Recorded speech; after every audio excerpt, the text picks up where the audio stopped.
வணக்கம், welcome to AR creation.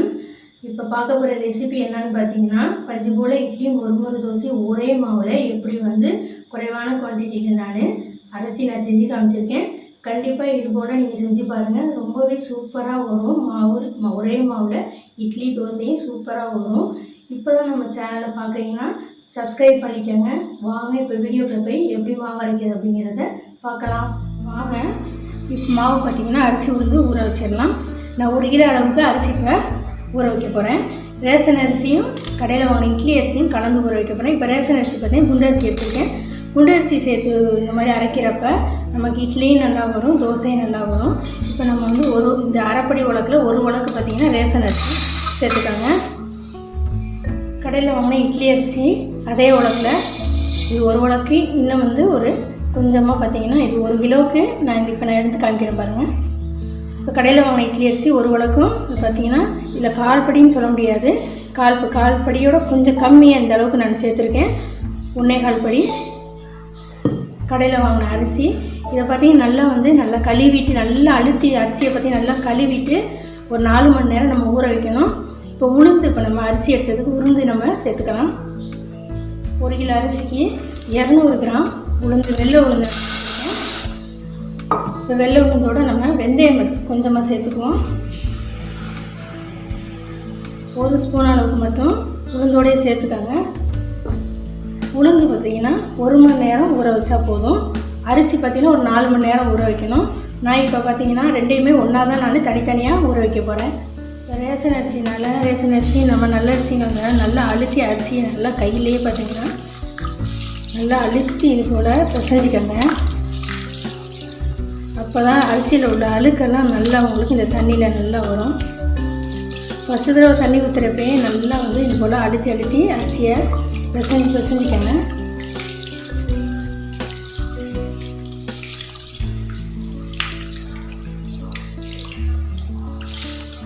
இது போல் நல்லா தண்ணி வெள்ளையாக வர வரைக்கும் நல்லா அரிசியை நல்லா கழுவி எடுத்துகிட்டு வந்துடலாம்.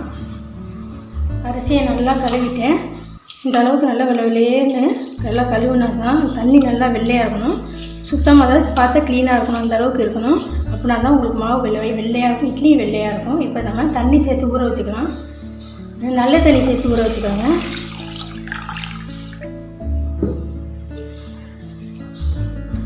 ஒரு 4 மணி நேரம் போல் இதை ஊற வச்சுக்கோங்க. பார்த்திங்கன்னா உளுந்து நான் எடுத்ததை இப்போ நல்ல தண்ணி சேர்த்து நம்ம கழுவி எடுத்துடலாம். இது 3 தடவை அல்லது 3 to 4 தடவை கழுவினா போதும். ரொம்ப தண்ணி சேர்த்து கழுவக்கூடாது. இப்போ தோல் உளுந்தாக இருந்துச்சுன்னா உங்களுக்கு ஒரு 4 மணி நேரம் தோல் உளுந்து ஊற வைக்கணும். இது வெள்ளை உளுந்தாக இருக்கிறதுனால 1 மணி நேரம் ஊற வச்சா போதும். வீடியோக்காக நான் ரெண்டையுமே இப்போ தனித்தனியாக உங்களுக்காக ஊற வச்சு காமிக்கிறேன்.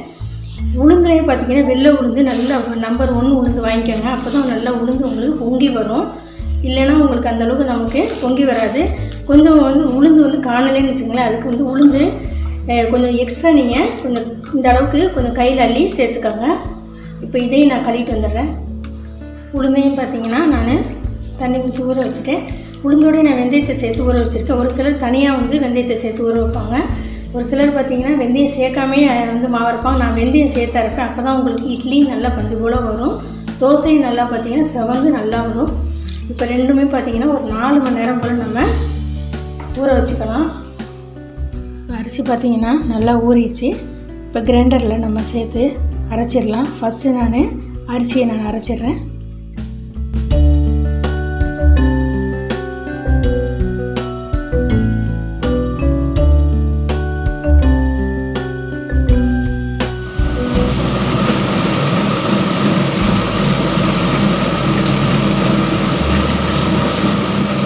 அரிசி மாவு பார்த்திங்கன்னா நல்லா அரைப்பட்டுருச்சு பாருங்கள். ரொம்ப நைஸாக இல்லாமல் ரொம்பவும் குறன்னு இல்லாமல் இந்த அளவுக்கு இருக்கணும்.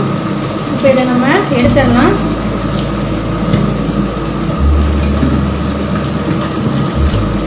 பார்த்திங்கன்னா வலிச்சு எடுத்துட்டேன். அடுத்து பார்த்திங்கன்னா நம்ம ஊற வச்ச உளுந்தையும் நம்ம சேர்த்து அரைச்சிடலாம்.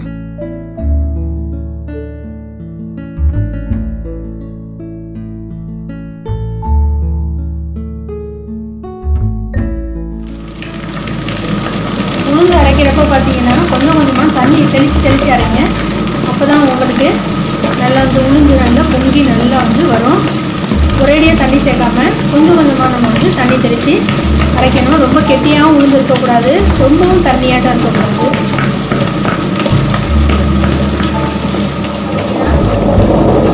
நல்லா வந்து இந்த அளவுக்கு அரைப்பட்டுருச்சு பாருங்கள், இந்த அளவுக்கு இருக்கணும். இப்போ இதை நம்ம எடுத்துருவோம்.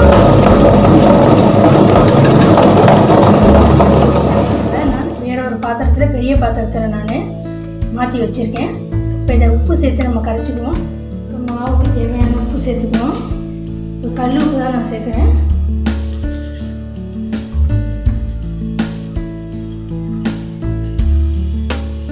இந்த கையில் இந்த அளவுக்கு உப்பு சேர்த்துக்கிறேன். முதல்ல நம்ம மாவு நல்லா கரைச்சிக்கலாம். அடியில் பார்த்திங்கன்னா அரிசி மாவு தங்கியிருக்கும், நல்லா அடியோடு விட்டு கரைச்சிக்கோங்க.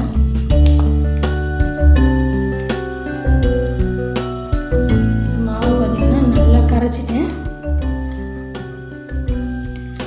இப்போ இந்த அளவுக்கு இருக்கணும்.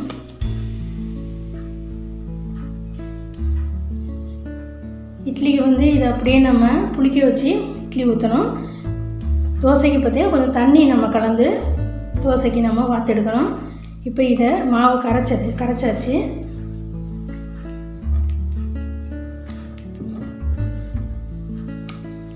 இது நாளைக்கு தான் இட்லி ஊற்ற போகிறேன். வெளியிலே நம்ம வச்சிடணும். வெளியில் ஊற்றிங்கன்னா ஒரு 5 மணி நேரம் வச்சுட்டு அதுக்கப்புறம் ஃப்ரிட்ஜுக்குள்ளே எடுத்து வச்சுருங்க. வெளியிலே வைக்கிறதா இருந்துச்சுன்னா, ஃப்ரிட்ஜ் இல்லாதவங்க வெளியில் நம்ம வைக்கிறதா இருந்துச்சுன்னா பாதி மாவை வந்து இட்லிக்கு தனியாக எடுத்துக்கோங்க, பாதி மாவு வந்து தோசைக்கு தனியாக, ரெண்டாக வந்து பிரித்து எடுத்துக்கோங்க.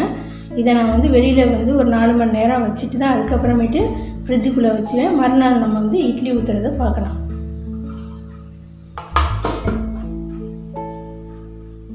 இப்போ மாவு அரைச்சி இப்போ மறுநாள் நம்ம இட்லி ஊற்றிடலாம், தோசையும் செஞ்சிடலாம். மாவு எப்படி இருக்குதுன்னு பார்த்துடலாம். ஆனால் எந்த அளவுக்கு பொங்கி வந்திருக்கு பாருங்கள். இப்போ நல்லா அடியோடு நல்லா கலக்கி விட்டுடலாம்.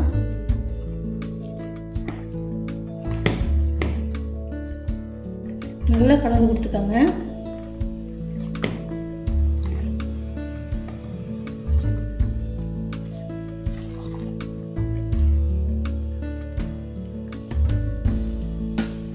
இப்போ இந்த மாவில் இட்லி ஊற்றிடலாம். இட்லி துணியை பார்த்திங்கன்னா தண்ணியில் நனைச்சி தட்டில் போட்டிருக்கேன்.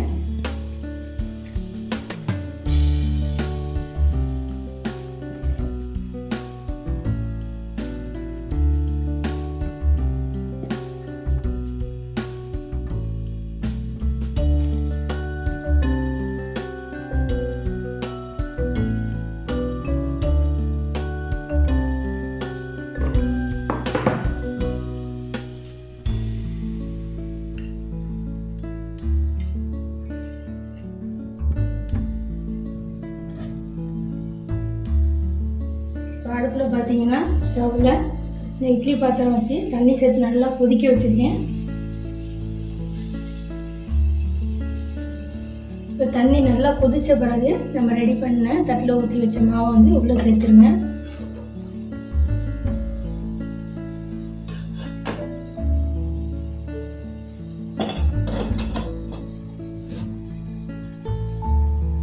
இது வெந்தோட பார்க்கலாம்.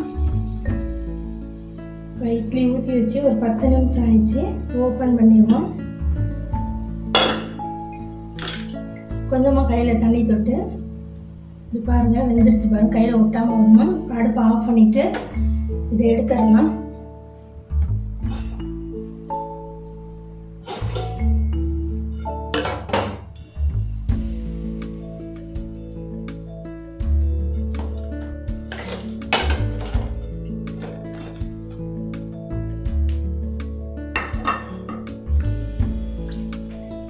கொஞ்சமாக இது போல் தண்ணி தெளிச்சுக்கோங்க.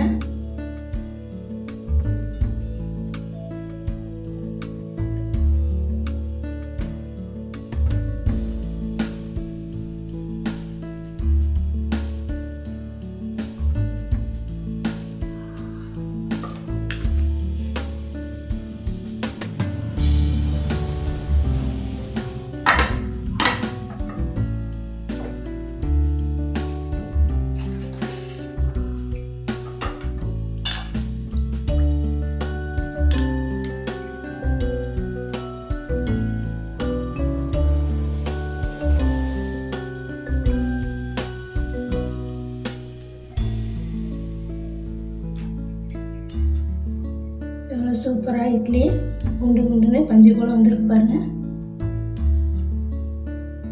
இப்போ தோசை அதே மாவில் தோசை ஊற்றி காமிக்கிறேன். இப்போ இதே மாவில் நம்ம தோசையும் நம்ம செஞ்சிடலாம்.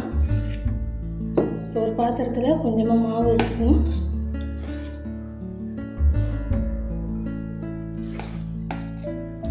இப்போ மாவில் கொஞ்சம் தண்ணி சேர்த்து கரைச்சிக்குவோம். ரொம்ப தண்ணி சேர்க்காதீங்க, கொஞ்சம்.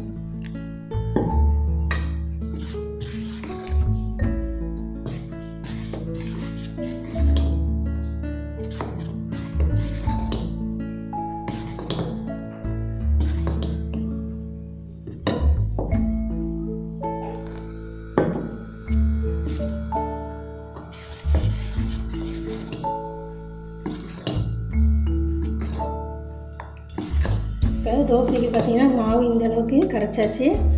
இப்போ தோசைக்கல்லை காய வச்சு தோசை ஊற்றிடலாம். இப்போ அடுப்பில் பார்த்திங்கன்னா தோசைக்கல் நல்லா காய வச்சுருக்கேன். இப்போ நம்ம கரைச்சி வச்ச மாவை சேர்த்துடலாம்.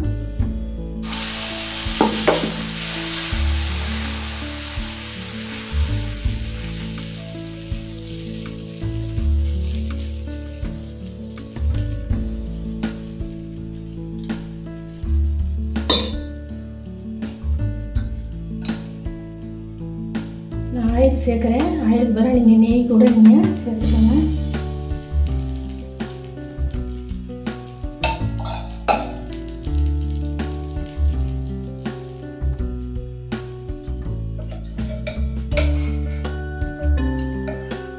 இதெல்லாம் எடுத்துடலாம்.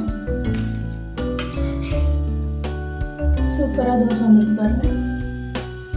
சூப்பராக பார்த்தீங்கன்னா ஒரே மாவில் இட்லியும் தோசையும் நம்ம செஞ்சுட்டோம் பாருங்கள். இவ்வளோ எந்த அளவுக்கு முருவலாக வந்துருக்கு பார்த்தீங்களா. அவளே சேர்க்கலை, சோடா உப்பும் சேர்க்கலை. அதே மாதிரி இட்லியும் பாருங்கள் எந்த அளவுக்கு சாஃப்டாக வந்துருக்கு பாருங்கள்.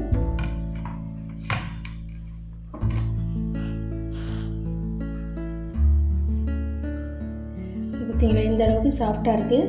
கண்டிப்பாக நீங்கள் இது போல் அரைச்சி செஞ்சு பாருங்கள். இந்த வீடியோ பிடிச்சி லைக் பண்ணி ஏஆர் கிரியேஷன் சேனலுக்கு சப்ஸ்கிரைப் பண்ணுங்கள்.